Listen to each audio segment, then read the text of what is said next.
Welcome to the Upper Valley Haven. I'm Elizabeth Durazio, joined by one of the hardworking staff members here.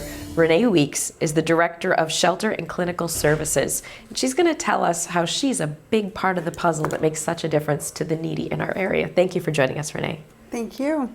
Well, tell us kind of what is your job and the scope of what you do personally here at the Haven. So I oversee our adult shelter where we serve 21 adults, and the family shelter where we provide housing for 8 families.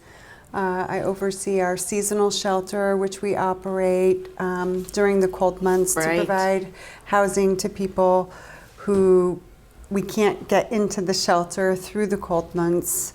And I oversee all of our case management services, including our community service coordination, the service coordination provided in the shelters, and then our growing program of providing service coordination to people once they leave the Haven and are in housing, so that we're able to provide supportive housing to people once they move out and really need it.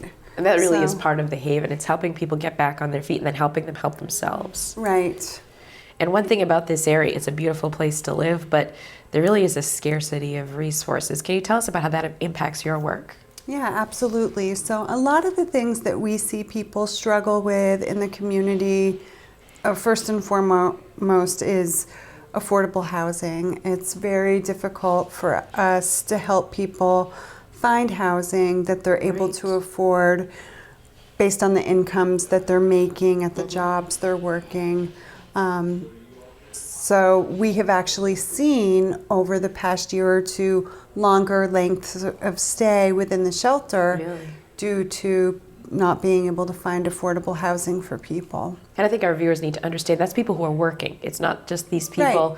I mean, there are homeless that you help, legitimately who have no jobs or, or opportunities, but these are people who are actually working who cannot keep a roof over their heads because even 1 or 2 jobs is not paying for a standard rent in this area. Absolutely. And, many of our people are working in the service industry, making maybe $7 or $8 an hour, and most of the apartments, even for a 1-bedroom, are a minimum of $900 a month in our area. So it's almost impossible when you look at it. And it's a problem in New Hampshire as a whole, but in regions like the Upper Valley, where it's kind of sad because there's such an abundance here between the schools and the businesses here. There really is an abundance of wealth, but there really is this.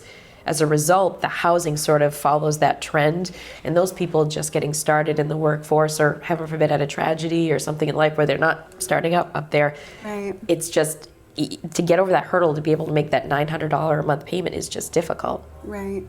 Now, so we need to be creative in helping people and help people find roommate situations. So it's always thinking outside the box. And that's kind of something you try to do. I know in your work is you try to educate the community and educate the people you have. Tell us a little bit about your education to try to help bring these problems to some sort of resolution. Great. So I believe it was in 2011 we began offering a Bridges Out of Poverty community education in our area, and we've partnered a lot with the Boyle Community Pediatric Program to offer these, along with support from the Couch Family Foundation.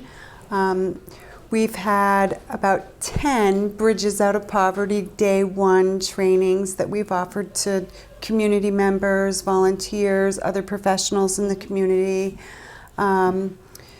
And our last one was so big, they're so popular, we had 165 people at our last one, so it was huge. But it's great that these concepts are being put out there, and they're based on, the book was written by Ruby Payne from AHA Process. So it looks at the different mental models of the different classes in our society so that we can better understand the culture of poverty and how to work with people in poverty and speak their language and work from a point that's going to be motivating for them.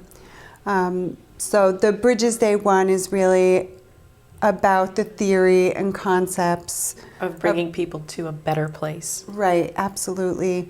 And then we are about to offer, for the first time, there's a day 2, Bridges Out of Poverty training, and we have that coming up on November 20th at the Hartford Town offices, and people could register through the Haven if they're interested.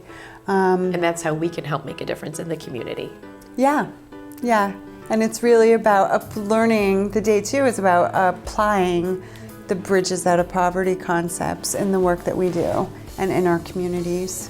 Well, I want to thank you for joining us. And Bridges Out of Poverty is a very important program for us. So make sure you check the Haven's website.